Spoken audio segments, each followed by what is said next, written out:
malidenw ni tɛ fɛn min na an fana sen t'o la malidenw mana bɛn min kan an fana an go o kuma kelen Abdou i ni tile an b'a ni tile karamɔgɔ Dɔbɔ Tunkara ayiwa bisimila kɔri mansɔrɔ tɛ yen ayi uniforme ni galabu ni makama caman bɛ ɲɔgɔn na bi dɛ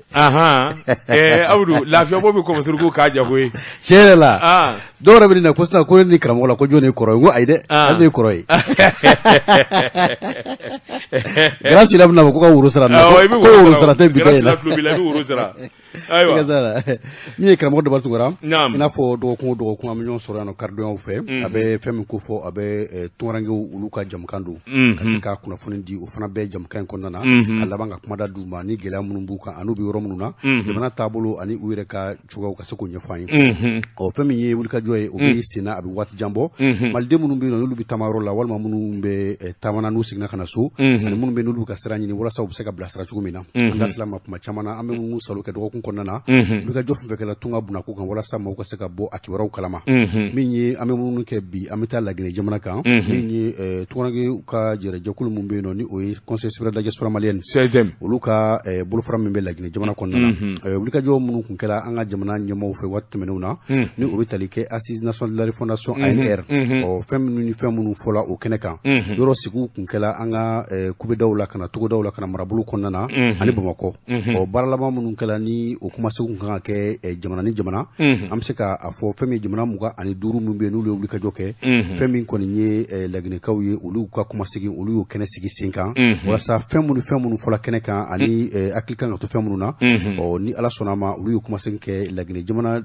kan maliyɛn minnu sigilen bɛ yen o lajɛrɛ kɛlɛ nin dɔgɔkun kɔnɔ an da bɛna se o ma n'o y'i bɔ a la maliden min bɛ yen n'a fana taamana n'a ye kunnadiya sɔrɔ ka fɛn caman dɔn kɔkan jamana na ka na o sigi an ka jamana kɔnɔ yan nɔ ni o ye Cheikh Sali a fana bɛ wulikajɔ ba la walasa fɛn min ye nafa ye ani fɛn minnu bɛ tubabu jamanaw kan n'o kɛlen bɛ sababu ye ka na ni baarabolo kuraw ye janko baarada minnu bɛ yen nɔ n'o baara kɛlen bɛ ka sonsori nin waati in na olu fana bɛ se ka fiɲɛ minɛ yɔrɔ sɔrɔ cogo min na walasa Mali mun bɛ ka ɲini bɛɛ lajɛlen bɛ se ka kɛ baaratigi ye cogo min na walasa musakakow o ka se ka nɔgɔya min ye bamanciya ni ko caman bɛ yen o ka se ka nɔgɔya o fana wulikajɔ an da bɛna se o fana ma an ka bi jamukan kɔnɔ ni bakurubaw ye karamɔgɔ Dɔbɔ Tunkara Abdou dɔgɔkun tɛmɛnen ɲininkali dɔ kun kɛra n na yalima i ye jaabi sɔrɔ o la n jaabi sɔrɔla karamɔgɔ Dɔbɔ Tunkara fɛn min ye passeport ko ye an balimakɛ kun ye ɲininkali kɛ k'a fɔ olu ka sɛbɛnfuraw bɛ bɔ min ye u sigiyɔrɔw la ka na jamana kɔnɔ tuma dɔw la a bɛ mɛn k'a sɔrɔ min ye jaabi a ma sɔrɔ a la an ye ɲininkaliw kɛ ka sɛgɛsɛgɛliw kɛ a jirala k'a fɔ fɛn min ye passeport ye o bɛna sira min fɛ o de ye voie diplomatique ye a dɔw la i b'a sɔrɔ a bɛ k'i kɔnɔ k'a bɔlen don k'a sɔrɔ a bɛ waati dɔɔni kɛ sabula passeport kelen passeport fila o tɛ se ka minɛ dɔrɔn k'o bila ka na Mali la o b'a to fo n'a ye hakɛ dɔ bɔ n'a a cɛla dɔɔni waati min na aw bɛ jamana minnu kan aw ka ambassadeur walima ka consul o fana b'a don min ye valise diplomatique k'o bila ka na ni o nana directement o bɛ jigin aéroport la a bɛ ta o cogo kelen na ka taa n'a ye ministère mun bɛ yen nɔ ni o bɛ jamana ni jamana wɛrɛ cɛ ko ye ɲɛnabɔ affaires étrangères donc n'olu ye valise in dayɛlɛ olu yɛrɛ tɛ passeport dilan olu bɛ passeport ni sɛbɛnfuraw a bɛɛ lajɛlen a baara bannen a kan ka taa sira min fɛ o fana ye ministère de l'intérieur ye olu b'a bila ka na intérieur la intérieur maaw bɛ a bila ka taa u ka bolofara min bɛ yen nɔ n'u bɛ tamako kunna ni o ye police de frontière ye olu bɛ sɔn ka passeport dilan kelen kelen fila fila saba saba fo k'a dafa n'a dafala a nana sira min kan a bɛ tila ka segin o sira kelen fɛ police de frontière maaw b'a bila ka taga intérieur la ko kura olu b'a lajɛ k'a jateminɛ olu tila k'a bila ka taga affaires étrangères la donc n'a a sera affaires étrangères la olu bɛ tila k'a sigi k'a kɛ valise diplomatique ye donc k'a bila ka taa o kama a bɛ kalo caman ta k'a sɔrɔ a ma kɛ donc o la sisan mun bɛ ɲini mɔgɔw fɛ kabini i ka passeport min b'i bolo n'i ka sɛbɛn bɛɛ gulonnen b'a la kab'a tɔ bɛ to kalo 3 kalo 4 kalo 5 kaba to kalo so kalo karamɔgɔ Dɔbɔ Tunkara i ka fɛɛrɛ dabali tigɛ ka se ka processus kura k'o lancer o la tuma dɔ la valise b'i se ka a tan ka segin na a bɛ se ka kalo 2 kalo 3 kɛ a bɛ kɛ ten donc n'a kɛla o cogo la o b'a sɔrɔ sani ka dɔ in ka ban dɔ in bɛ circuit kɔnɔna na o bɛ na se ma waati o b'a sɔrɔ dɔ in bannen tuma walima o banna dɔrɔn donc i bɛ se ka baara daminɛ n'a ye n'o tɛ n'i y'a to fɔ a bannen kɔ pewu walima dɔgɔkun kelen dɔgɔkun fila dɔgɔkun 3 kalo 1 tiɲɛ yɛrɛ la baara a bɛ jɔ. oui Abdou i k'a dɔn i y'o yɔrɔ min fɔ o ye wulibali de ye sabula an ka jamana den an ka jamana maa caman bɛ yen wuli man di ko fɛ bon wuli man di ko fɛ o fana bɛ faamuya sabula n'a fɔra i bɛ dugu wɛrɛ la dugu yɔrɔ ka jan ɲɔgɔn na musaka bɔ ka ca passeport glani walma bi bla yɔrɔ min o ne dugu ka yɔrɔ ka jan bon dɔw wuli man di nka ko dɔw bisina ka bali ka kɛ min b'a to ko bɛ fɛn joona joona i mago bɛ jɔ sɛbɛnfura la taama cunenw bɛna taama cunen bɛ n'a fɔ ayiwa ala k'a don janyana i soma dɔ fatura Mali la il faut k'i kana joona bon o dun e ka bɔ i sigiyɔrɔ la k'a fɔ i bɛna Mali kɔnɔ ka segin peut-être i ka passeport date bɛ sɔn ka ban bon e bɛna a ɲini yɔrɔ bɛɛ k'a fɔ tile kelen tile fila i ka passeport ka dilan o fana ye gɛlɛya bon o k'i bɔ a la i b'a sɔrɔ e bɛ demande kɛ baarakɛyɔrɔ la min ye sɛbɛnko ye a sigili sɛbɛn walima a bɛ fɔ ko i ka taa i ka passeport ɲini ka na i ka passeport ɲini ka na kalo mana san an b'a d'i ma bon ni o fana nana gun haraba kalo kelen kalo fila i bɛ kɔrɔtɔ parce que mɔgɔw b'a la sisan a tɛ komi n'a fɔ i bɛ Bamakɔ yan n'i bɛ Bamakɔ yan a sɔrɔli ka teli sabula passeport dilanli ye bolofara 2 fo 3 min ye tile kelen da ye dɔgɔkun kelen kalo kelen bon ni i ye nin bɛɛ dɔn e dun bɛ wali jamana de la sɛbɛn min n'a b'i bolo i dun b'a dɔn a b'i ban dans 2 mois 3 mois 4 mois procédure engagée o de b'a to a tɛ ta i tɛgɛ ma bon ka taa fara an ka jamana fana fangabodaw ka suma lourdeur administratif ka suma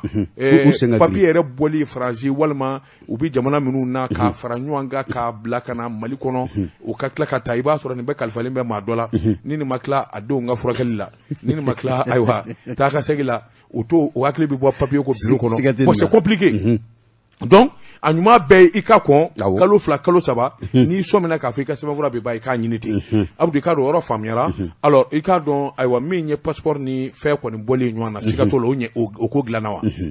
min ye karamɔgɔ Daba Tunkara an bɛ a sɛgɛsɛgɛliw la hali bi minnu bɛ yen nɔ k'a fɔ k'olu bɛ tunkarankew ka hakɛw lafasa n'u b'a kuma fɔ n'u b'a wulikajɔ kɛ olu caman bɛ yen nɔ u bɛ k'a ɲini bi k'a fɔ fɛn min kɔni ye jamana ɲɛmaaw ye n'a ma ɲɛ k'a fɔ kuma in fɔla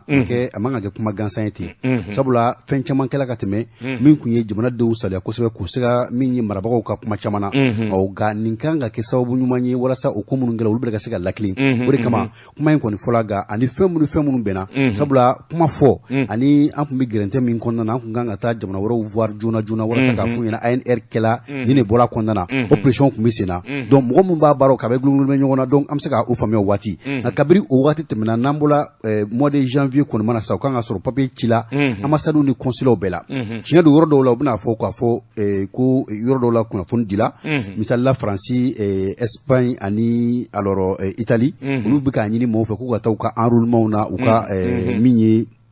lasigidensow la a dɔ la n'u taara parce que fɛn dɔw don a bɛ se ka fɔ radio la donc lakilenni ni fɛn minnu kan ka kɛ o dɔw bɛ kɛ o yɔrɔ la sur place mais pour l'instant min ye document officiel kɔni ye o ma ci bon an t'a dɔn n'a sɔrɔ n'u bɛ fɛ ka baara in kɛ cogoya wɛrɛ la nka mun kɔni ye kunnafoni bɛ se ka sɔrɔ sira min fɛ a fɔcogo caman bɛ anw bolo n'u ye kunnafoni di anw ma bɛɛ a fɔcogo bɛ yen nɔ mun bɛ a tɛ kɛnɛkan fɔ nka a bɛ fɔ a bɛ ka ɲɛsin maa minnu u b'a fɔ k'a fɔ baara kan ka kɛ cogo min na nka mun fana ye gɛlɛya ye karamɔgɔ Daba Tunkara i y'a fɔ ka kuma na k'a fɔ an ka jamana faamaw tuma dɔw la i b'a sɔrɔ baara sen ka suma u sen ka girin tamayɔrɔ la nka mun fana ye gɛlɛya wɛrɛ ye o ye kunnafoni dibaliya ye parce que fɛn o fɛn bɛ yen nɔ n'a bɛ kɛ a bɛ gulo kunnafoni na tiɲɛ don an bɛ nin jamukan mun kɛ an ka fɛn foyi gulonnen tɛ maa si la fanga bondala foyi la nka an bɛ nin kɛ jamanadenw yɛrɛ ka tɔnɔ kama u ka nafa kama u bɛ se ka to u sigiyɔrɔ la cogo min na k'i to i ka baarakɛyɔrɔ la ka se ka kunnafoni jɛlen sɔrɔ ko kan ka wuli ko min na k'a sɔrɔ ma kɛ ni gɛlɛya ye donc ni aw ma kunnafoni di aw ma ka kunnafoni di bon kuma dɔ la n'i ye fɛnkɛ ta surtout affaires étrangères fana tiɲɛ yɛrɛ la baara yɔrɔ fɛn bɛ n'o ye ministère ye olu senna ka suma ka tɛmɛ a bɛɛ kan parce que ni demande yɛrɛ don pour que n'u ka se ka kuma dɔ la u bɛ dɔgɔkun caman di donc an y'a kɛ siɲɛ 1 tɛ siɲɛ 2 tɛ an y'a ɲini an n'u ka kuma an ka jamukanw ni fɛnw kɛ ɲɔgɔn fɛ nka tiɲɛ yɛrɛ la lourdeur administrative dan ye a ka gɛlɛn u ka suma ka gɛlɛn da yɛlɛ man di Abdou i k'a dɔn de toute la façon faut que Mali faamaw k'a faamuya k'a fɔ dɔ kɛra nkalontigɛ la dɔ kɛra kuma mugu la i k'a dɔn dɔ kɛra layidu timɛbaliya la i k'a dɔn a fɔra a bɛ ɲini ka san 1 bɔ nin passeport ko in ni nin carte nina ko a fɔra k'a fɔ a yɛlɛmana o kɔfɛ a nana fɔ yɛrɛ k'a fɔ ko dɔw sigira sen kan sisan sini bɛ a bɛ dabɔ a fɔra yɛrɛ tuguni ko tablette dɔw nana kɔsa in na a kuma cayara kojugu donc finalement mɔgɔ yɛrɛ t'a dɔn min ye tiɲɛ ye min ye nkalon ye mais faut que mɔgɔ ka ko kelen faamu n'anw bɔra fɛn o fɛn tiɲɛ kalama walima min mana fɔ an ye n'an dara la an b'o de lakali Abdou nin tɛ baasi ye i k'a dɔn i ka baabu filanan an bɛn'o bɔ k'o bi yanni an ka an da don o la an b'a fɔ nɛgɛ kɛrɛfɛ a ka duma dɔ d'an ma. An bɛ segin ka na kumaso kɔnɔ joona Abdou Touré i k'a dɔn min ye wulikajɔ ye Laginɛ i ko tunkaranke minnu bɛ Laginɛ hakili la min ye CSDM a ɲɛmaaba o ye Madiba ye Madiba yɛrɛ sigilen don Laginɛ ale ye Laginɛka de ye yalima kunnafoni jumɛn bɛ yen Maliden de don mun sigilen Laginɛka tɛ dɛ i bɛna kuma de wuli Maliden don min sigilen bɛ Laginɛ n'o de fɔ ouais malien Laginɛka tɛ wa ayiwa bisimila ayiwa i b'a minɛ a yɛrɛ da ko allo. Alors, je suis le plus malien des Guinéens. Mais merci.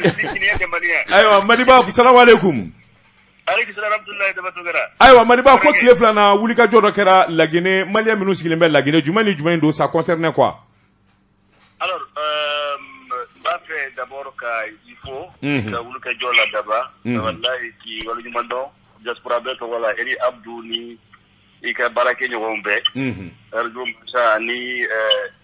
ani ne kelen ka journaliste reporter sinali b'a fɛ kosɛbɛ alors i b'a dɔn k'a fɔ ko ANR kɛra Assise nationale de refondation du Mali a kɛra jamana 26 Laginɛ b'a la a b'a dɔn ne sigilen bɛ Laginɛ ni Niger ani États-Unis donc an y'a kabini phase nationale nin bɔra la an ka laɲini u y'a ta ba la rapport général dira président ma il y a 2 semaines donc a ka kan u ye fɛn mun laɲini ani gouvernement ani an bɛnna fɛn min ma fo ka ko sigi ka dantigili kɛ en français, je pense qu'on appelle ça restitution. Donc, il y a une restitution de Kekounou, ambassade de Mali. L'ambassadeur Toumbien, conseil général Toumbien, tout le peuple de l'ambassade était présent. Ani Malien Mounousigilembe Conakry. Parce qu'il y a un chancellerie à Libéria, Ani Sierra Leone, Ani Guinée. Donc, fin min sur la en tout cas la ɲini la an ye o dantigile kɛ kunu donc fɛn min don o ye a y'a laɲini ka carte nako ni yɛlɛma ka kɛ carte d'identité biométrique consulaire et électeur gafo o kɔnɔ c'est à la page 23 an y'a laɲini malien ka ca yɔrɔ o yɔrɔ n'u tɛmɛna 1000 na conseiller consulaire kasolu bolo conseiller honoraire tɛ dɛ conseiller consulaire an y'a laɲini fana conseiller consulaire désormais a kana mɔgɔ kana taa Bamako kana bila kana Laginɛ o yɔrɔ wɛrɛ mais u y'a lajɛ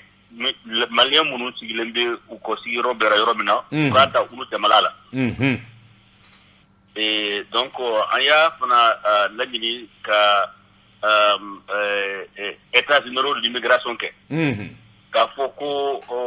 san o san san fila an b'a lajɛ min n'u ka fɔminanko a kɛra cogo di mun bɛnna mun ma bɛn o bɛ gafe min kɔnɔ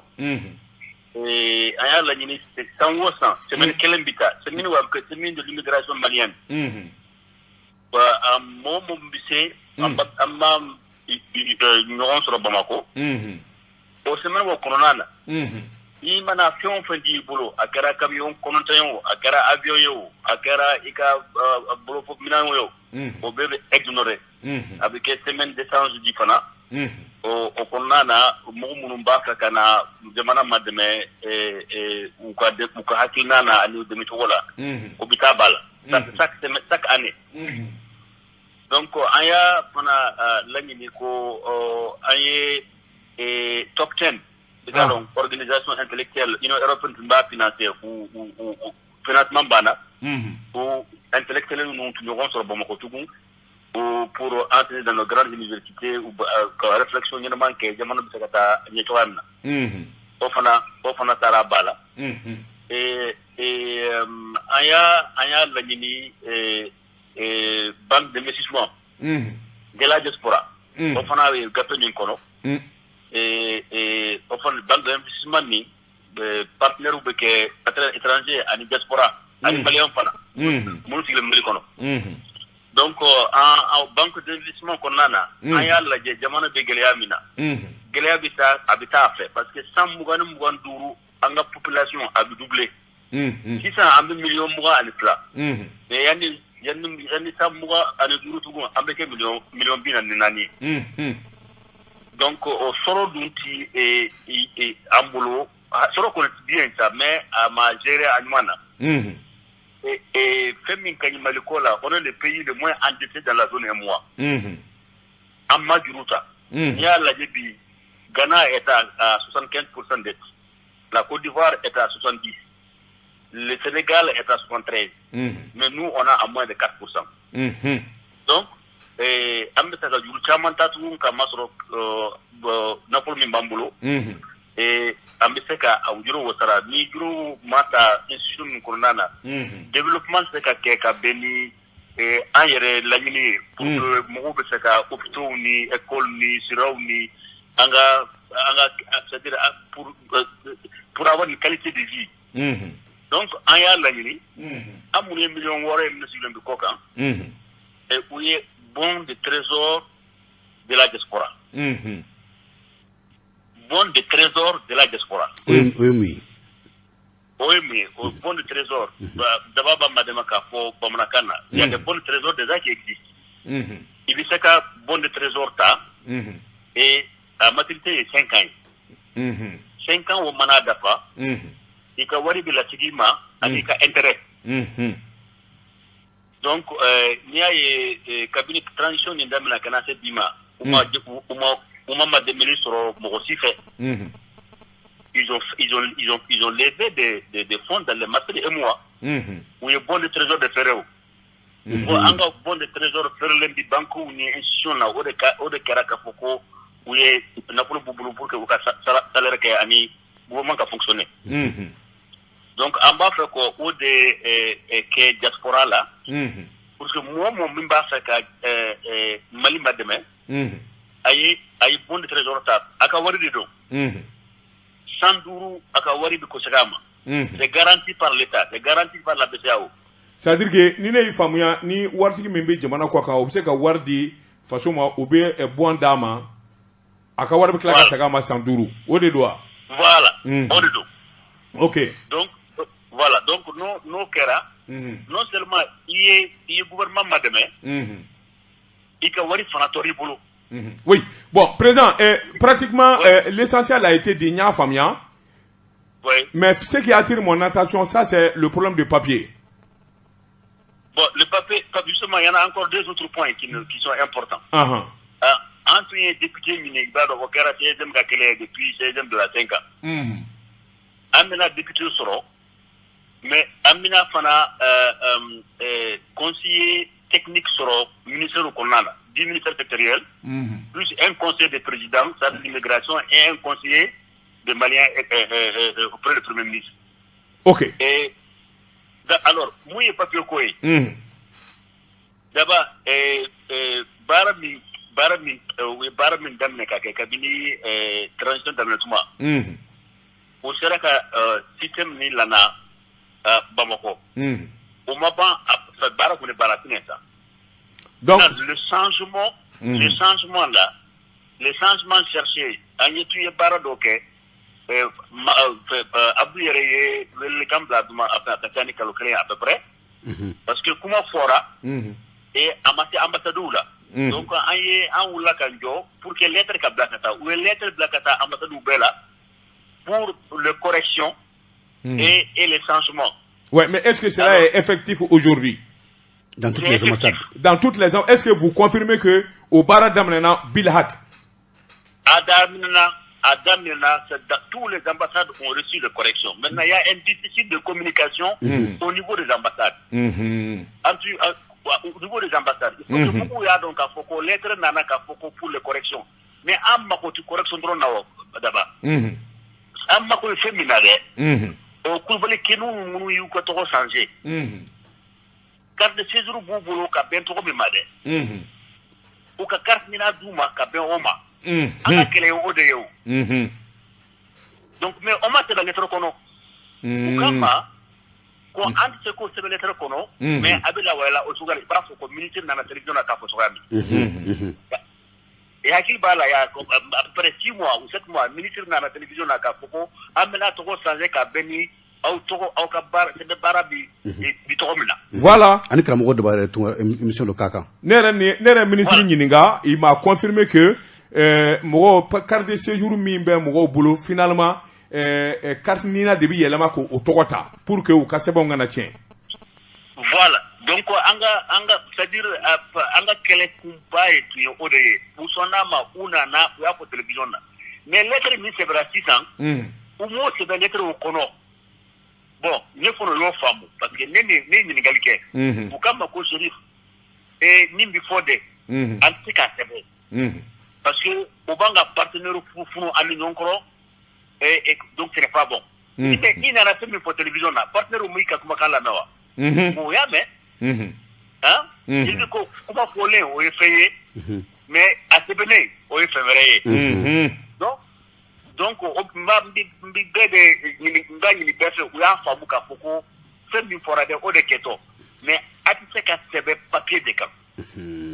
donc ukata ambassade la ukata consul la ka fuye ka foko ninde fora na mo dala ay ministre wele na mo dala ay debatungara wele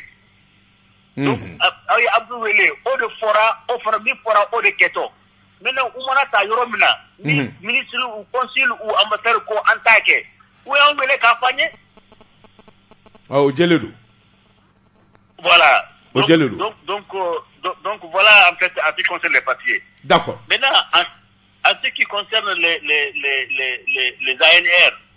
et comme ANR Koye et Abila Walaya abike anga Sadia Sumba Konana. Ni ala sona transition to o abiseka taya abiseka doya mais amana ke chugo transition kon ti banfeu nama anga tara sumba yelema ambena mima noma ke gape kono donc aw fe la Guinée ay ñoanye kaka jabi dedi kanadi ñemoma tout à fait okay. Ayo de ke d'accord et tout nana kunu et j'espère aussi que les autres pays vont faire la même chose parce que d'abord c'est ka wuli ka bo Amérique ka bo Robert kana ka foko ina na phase nationale de ANR c'est min fora malition togola benkera minka et awba kosigi et mo siti wuli kata foka foko awye min la yini mo sona odema o teka be merci bien président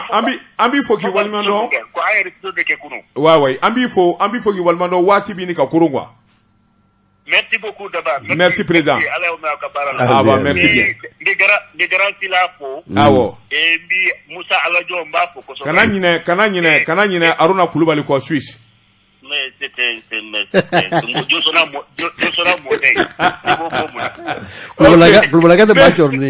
Merci très bien. Aruna Bissora inchallah. Merci bien président. Allez, merci, au revoir. Alors, Abdou, donc, ne mi famia président ka kuma na, mi voilà, famo ye mi vo, amas anna ma ke sema vura la, malien nga wuli ka joke, kata ambassade ni consulat la, katu ka sebango nyanyini, sebango nyanyini jumeni, o de fora bengero de ka, donc hali officiellement na se ka fo télévision na radio la, aminu mbe ni atoro aywa ay toro were de kayere la ka sigili seben soro no ye carte de séjour ni fin dia kuyado ambassade ni fin ka président mo de fois ou yo de nyini wa bengero de ka donc mo kata nyanyini ni somake ou ka ministre wele ou ka c'est un président wele wala mo ka haut conseil président wele parce que bengero de ka je crois que c'est clair très bien. Alors, donc, on avance. Nambola au Srafraoula, Amsa Femi, un mot pour programme, tout le monde qui a joka, ni wat la baina, ko Geleanana, Sabula, Tamamumike, Baika Fojimani, Jamana, John B. Ferro, Katase, Makamaoroma, agence de voyage ou Kabarai ou Kavara Barafana, Munumina, Kumpambola, Anga Jamanakono, Anga Yoroha Sale, Katulaje, ou Baro Bedula, wat la baingono, ou Koni, Kumbelabando, Kumbedo Kenui, ou Kala Mini, Yoromenu Santi Islamiki, Amdela Kaufeno, Mini Seria Kanyo Bejibi Bolo, donc on est Mamoun Kumana Kenekan, agence de voyage, association Mado, Katase, Cheikh Salerema. Donc, en madame Neni, Mini Amadou Maïgaï, ne oué tam clé du voyage ou agence Nyamadoy. Oui, ok, il y a ils sont les hommes. Et toi, Amadou Maïgaï, agence clé du voyage. Ambifou. Tam clé du voyage. C'est vrai. Nya ta lajɛ a kun bɛ lajɛ la wula bɛɛ na lajɛ min taara kɛ fɛn ka programme tumarange olu ka wuli ka jɔ don walasa Agence de voyage tigiw ka se ka baara caman fara u ka baaraw kan waati laban in na min ye avion billet o ko sumayala dɔɔni ani touriste fana bɛna lajɛli min kɛ ka kumpa yɔrɔw lajɛ o fana sumayala lajɛ e yɛrɛ b'a bila minɛ jumɛn kɔnɔ demain e b'a bila minɛ jumɛn kɔnɔ an b'i fɔ effectivement ye mun fɔ agence baara in covid ni insécurité a y'an ka activité ko faga bon an bɔra ka programme min kɛ sisan n'o ye tunkarange o ye an bolo o ye fɛn ɲumanba de parce que ka da kan a bɛna dɔ de fara an ka sɔrɔ kan an ka sɔrɔta kan fɛn kura de don an bɛ se ka dɔɔni dɔɔni sɔrɔ a la donc fɛn ɲumanba de don donc sisan bɛɛ b'a dɔn sisan min ye facture sara ni fɛn ninnu a caman bɛ kɛ téléphone ni wari ci sira ninnu fɛ c'est pas la peine ni ka taa canal la ou bien ka taa Mali Vision la ou bien ka taa EDM la ou bien ka taa Somagef la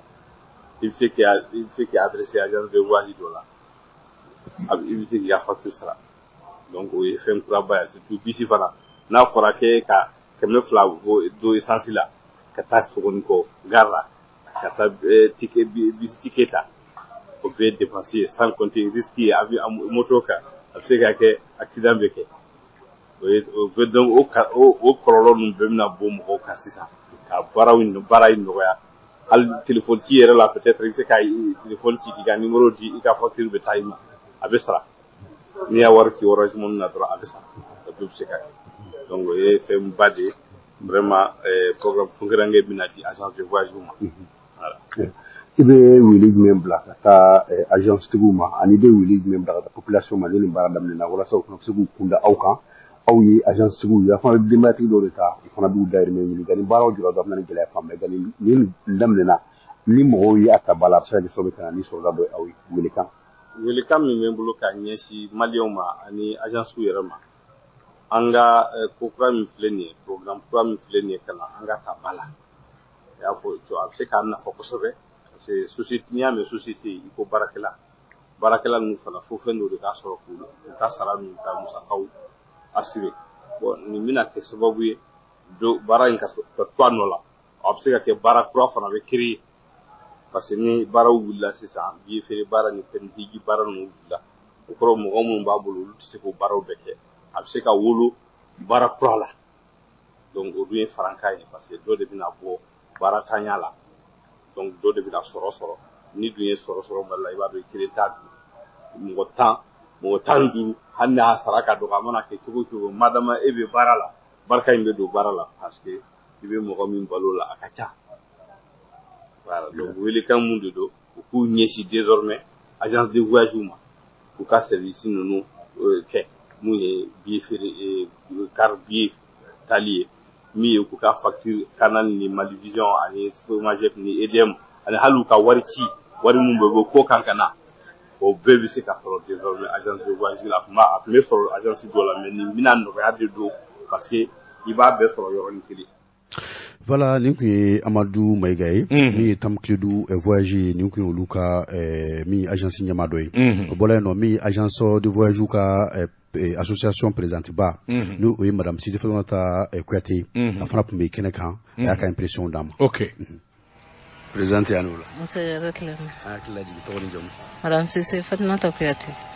An kɔni bɛ kunbɛw la bi kun ye kunbɛ wɛrɛ ye n'o bɛ tali kɛ agence de voyage tigiw kan. Awɔ. Hakili jigira e y'u ka tɔnba i y'o présidente ba ye. Awɔ. N bɛ kun ka tɛmɛ Adila Amdalayi kaw fɛ yen. Awɔ. Mais laɲini ye jumɛn ye?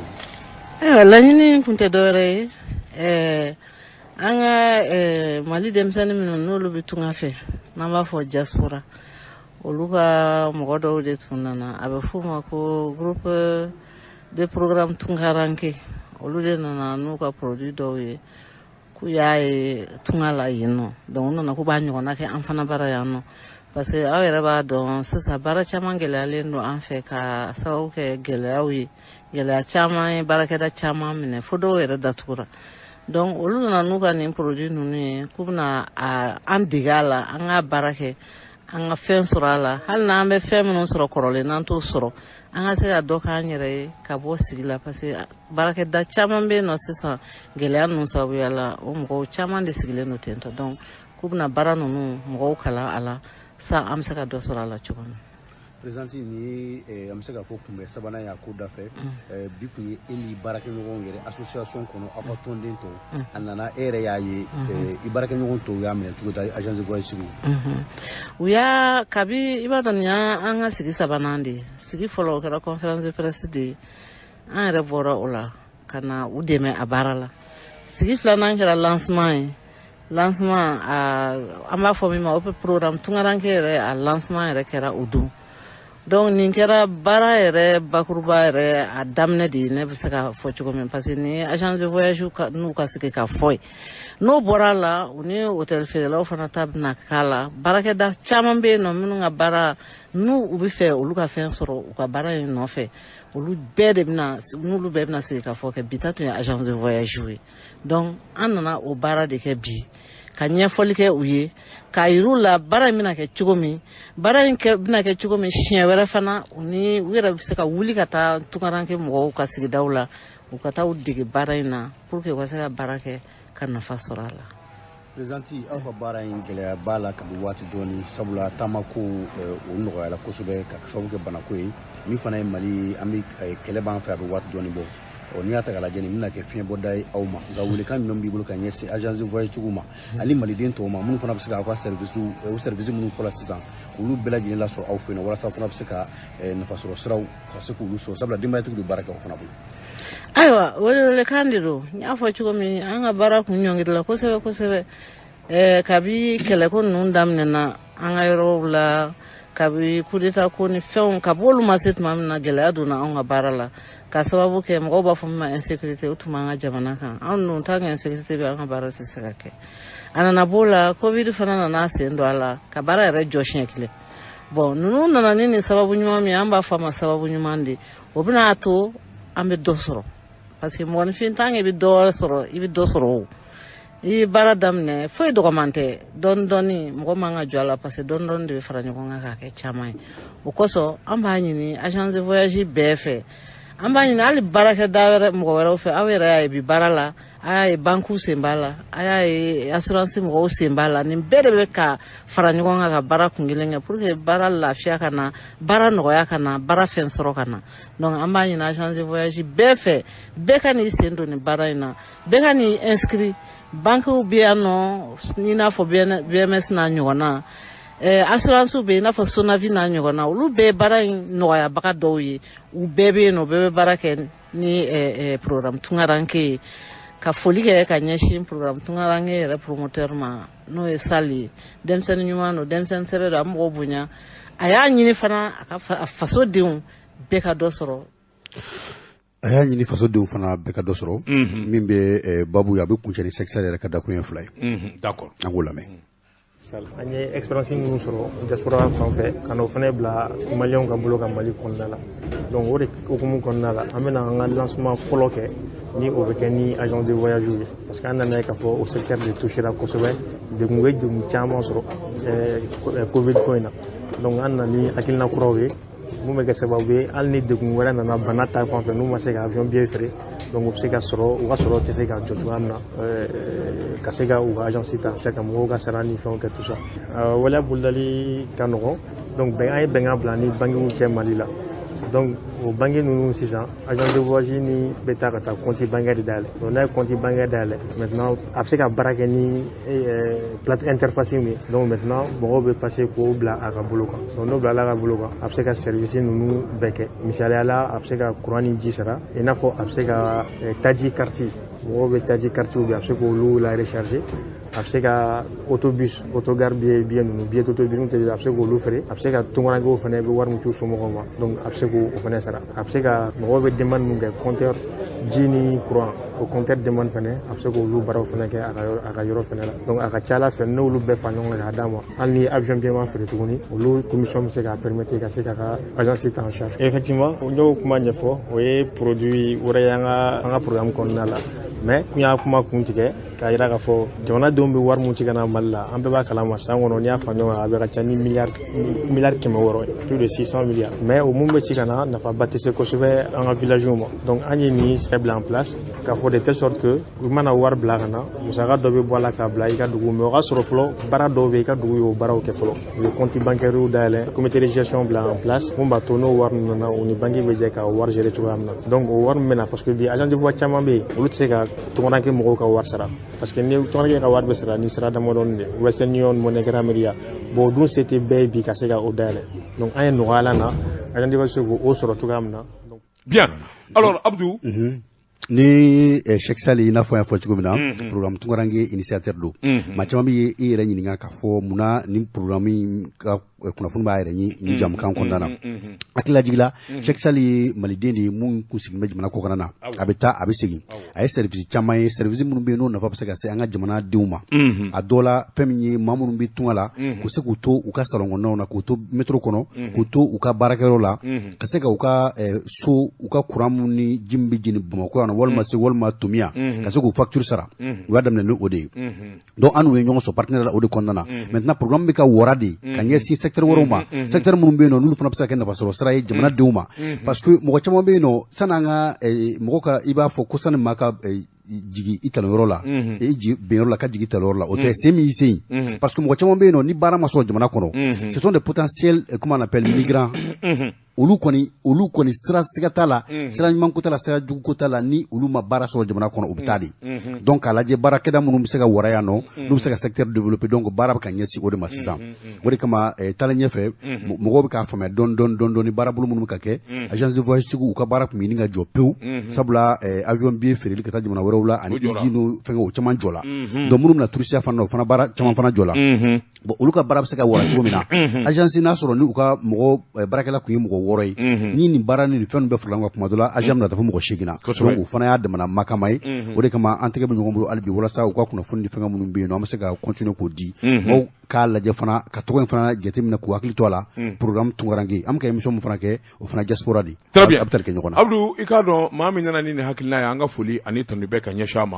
i k'a dɔn Cheikh Sall secteur ko don nin ye ayiwa agence de voyage ka yɔrɔ ye o y'a sɔrɔ a ye service caman kɛ ka ɲɛsin Tunkarangew ani minnu bɛ jamana kɔnɔ i k'a dɔn ɲansiralabɔ ani baara caman kadara kɔnɔna na an dalen don a la fana a hakili ka ɲi cogo min labɛn wɛrɛw na k'a fɛ cɛsiri wɛrɛ na k'a fɛ sira wɛrɛw na kɛ min bɛ se ka kɛ sababu ye i k'a dɔn hakilina wɛrɛ ka na Abdou nin de ka ɲi n'i taamana n'i ma fɛn sɔrɔ i bɛ fɛn dɔn n'i kɛra fɛn sɔrɔbaa ye jamana bɛ tunun n'i kɛra fɛn yɛrɛ dɔnbaa ye jamana bɛ tunun sabula ni ɲɔgɔn na baara hakilinaw tali ka jamana sɛgɛrɛ Abdou a bɛ kɛ sababu ye ka dɔ fara i faso makama a n'a ka ɲɛtaa kan nɛgɛ kɛrɛfɛ an bɛ fiɲɛni b'an sekɔrɔ ka sɔrɔ asɔlen bɛ arajo jɛkafɔ la ka bɔ Korofina dimanche o dimanche an bɛ ɲɔgɔn sɔrɔ kɛnɛ na kɛnɛ min n'an k'a ma ko taamadenw ka kɛnɛ minnu sigilen bɛ jamana wɛrɛ la a ka ca san caman ye walima minnu bɛ taama sira la walima i k'a dɔn hakilina bɛ minnu na ka taama ka taa diɲɛ jamana wɛrɛ la nin jamukan in dabɔlen don olu de kama a kun ye mun ye ka se k'u lasɔmi ka ɲɛfɔli k'u ye u bɛ taa dugu minnu na walima u sigilen bɛ dugu minnu na i k'a dɔn hakilina ani gɛlɛya minnu b'u kan anw ka se ka dɔ dɔw la k'o ta ka b'u kan ni kuma ye ni ɲɛfɔli ye jamana faamaw ye hakilina min fana bɛ jamana kɔnɔ faamaw ni jamanadenw na an bɛ kɛ sababu ye k'o fana ta ko olu fana sɛgɛrɛ Abdou i k'a dɔn min ye Ture ye an b'a fɔ ka walima a bɛ Dubayi Bada Ture i k'a dɔn n'a ye ja fɔ ko voiture VIP Ture Ture ni n'ale ye ɲɔgɔn sɔrɔ ka ban Dubayi ni mɔgɔ bɛ dakabana mobili la yɔrɔnin kelen Mamu Leleta dakabana mori Mamu Leleta i k'a dɔn tɔma cɛ 15 n'a ser'o ma i k'a dɔn yala ko ye Mamu Leleta min ni Ala ye dalu d'a ma dalu jɔnjɔ ma den sɔrɔ san 15 furu i ni Mamu ma ɲɔgɔn ye n'a y'i ja wuli ka taa Torokɔrɔbugu i k'a dɔn Dagaba carré la walima i k'a wele 82 03 03 03 i bɛ ɲɛ sɔrɔ ko la numéro in ka di dɛ 82 03 siɲɛ 3 mais bien sûr a faamuyali ka di naam karamɔgɔ Daba Tunkara min ye ci ye juru ye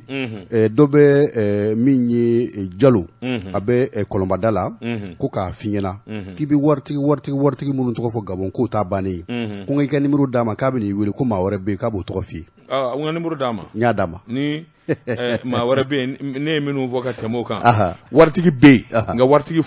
fournisseur man ca Abdou waritigi n'i kɛra nɔfɛ ni quand il te donne des miettes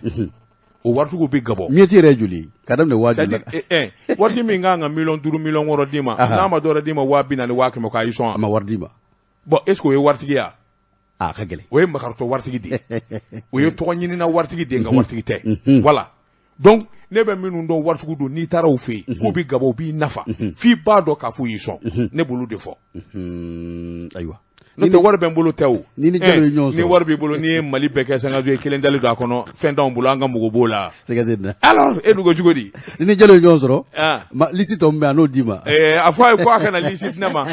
ne y'a bɛɛ dɔn n y'a bɛɛ dɔn e yɛrɛ taamana ka taa yen ne yɛrɛ taara Gabon a ka ca siɲɛ 4 voilà b'a bɛɛ dɔn karamɔgɔ Daba Tunkara an b'a min ye profiter nin fɛ ka an lamɛnbaaw ni kanubaw fo u ka ca u b'a lamɛn min ye Musa Sali ye ale bɛ Faransikaw fɛ yen nɔ nin waati na an b'a fo ka taa se Tijani Mariku ma o fana bɛ Faransikaw fɛ yen nɔ Mohamed Jawara a n'a furumuso Madame Jawara Lacha Mayiga Musa Sise n'a furumuso ni o ye Madame Sise min ye Maimuna Jawara an b'u bɛɛ lajɛlen fo Faransikaw fɛ yen Tanja Mamadu Tanja ka taa se Aruna Tanja ma an b'u bɛɛ lajɛlen fo u bɛ Faransikaw fɛ ani Segu Tanja an ka foli b'u ye Abdou an bɛ foli ni tanu kɛ ka ɲɛsin Usaz Jakarija Traoré ma Usaz Jakarija Traoré i k'a dɔn dankɔrɔba ni dongo bɛ ɲɔgɔn na Bamakɔ i k'a dɔn k'i ka ayiwa hadamadenya lajɛ dolo la i ka sɛbɛnfura ko ɲaaminen don k'a lajɛ dolo la ale kɔni Ala ye dolo gundo d'a ma i mana kɛ diɲɛ yɔrɔ o yɔrɔ a wele téléphone na dɔrɔn 76 22 37 39 Usaz Jakarija Traoré i k'a dɔn min mana bɔ a la a b'o f'i ye ni sarakati min kan ka bɔ a b'o fana f'i ye an bɛ taa ka segin min ye Mamu Lele ta kabako Mamu min kɛra sababu ye i k'a dɔn muso ka den da kɔ la minnu kun tɛ hamina ye minnu kun di da la i k'a dɔn ka den tɔgɔ da la Mamu ni ne ye den sɔrɔ n'a kɛra cɛ n y'a tɔgɔ da i la o mana se 15 ma o ye tiɲɛ ye Mamu Lele ta an ka foli b'a ye a wele 82 03 03 03 ni Ala ni kira sɔnna n'a ɲɛ dara ɲɔgɔn kan i k'a dɔn min mana k'a la n'o f'i ye Abdou ko waati ma koro waati korona mais min ye munumunu salo ye o bɛ se ka kɛ sanga 2 b'an bolo hali bi Grand Sila bɛ min ye New York ni waati na an b'a fo dantɛ foli la i balimamuso bɛ yen nɔ ni o ye Sala Sisɔgɔ ye Sala Sisɔgɔ an b'a fo Damba Bula Fakoli Sila wɛrɛ bɛ yen nɔ ale tɛ Grand Sila ye sa a fana ye Sila Tukuru ye o fana b'an lamɛn ka bɔ États-Unis an b'a fo dantɛ foli la Umar Danbele b'an lamɛn nin waati na ka bɔ min ye Minikaw Alimaɲikaw fɛ yen nɔ an b'a fana fo min ye terikɛw caman bɛ Congo Brazzaville ni o ye Laji Touré ka taa se Kaba Sise min ye Kande Sisɔgɔ ani Docteur Bouba Dial olu bɛɛ lajɛlen bɛ Congo Brazzaville ɲɛnamakɛ Mamadu min ye Dramekɔ a n'a furumuso in bɛ a kɔfɛ yan nɔ ni o ye Awa Gafure u bɛ Bankɔni na nka Mamadu yɛrɛ bɛ Congo Brazzaville a fɔ Sadia Sila ye Sadia Sila Chine Covid ye tiɲɛ ye nka i k'a dɔn min ka bɔ maaya kɔnɔ o fana ma fɔ tiɲɛ yɛrɛ la a digila Chinois la an b'a dɔn Covid digira Chinois la nka n yɛrɛ bi ne ka bɔ a la sa hali tɛ maa wele bilen hali tɛ maa wele bilen ko tɛ foyi ci Covid dun a n'a m'a lajɛ sa an laban an na kuma han u k'a fɔ Sadia Chine ko ne ko ten Aruna Kulubali bɛ Sisikaw fɛ yen nɔ Aruna Kulubali an b'a fo dantɛ foli la min ye président Nundaw ye ale bɛ Congo Brazzaville min ye Mamadu Yafa ye a ye 16e président Pointe Noire an b'a fana fo dantɛ foli la siga tɛ nin na maa min bolo tun bɛ nɔgɔ la a tɔgɔ de ko Gibson Control an ni bɔda cɛ i k'a dɔn Buwa Jabate ale tun bɛ sɛbɛnfuraw kunna jɛmukan in k'a sigi sen kan k'a labɛn ka ɲɛsin mɔgɔw ma Daba Tunkara nka kɛba Abdou Touré ani Daba Tunkara de bɛ jɛmukan in kɛ dimanche o dimanche Jibi baara ɲɛna wa salam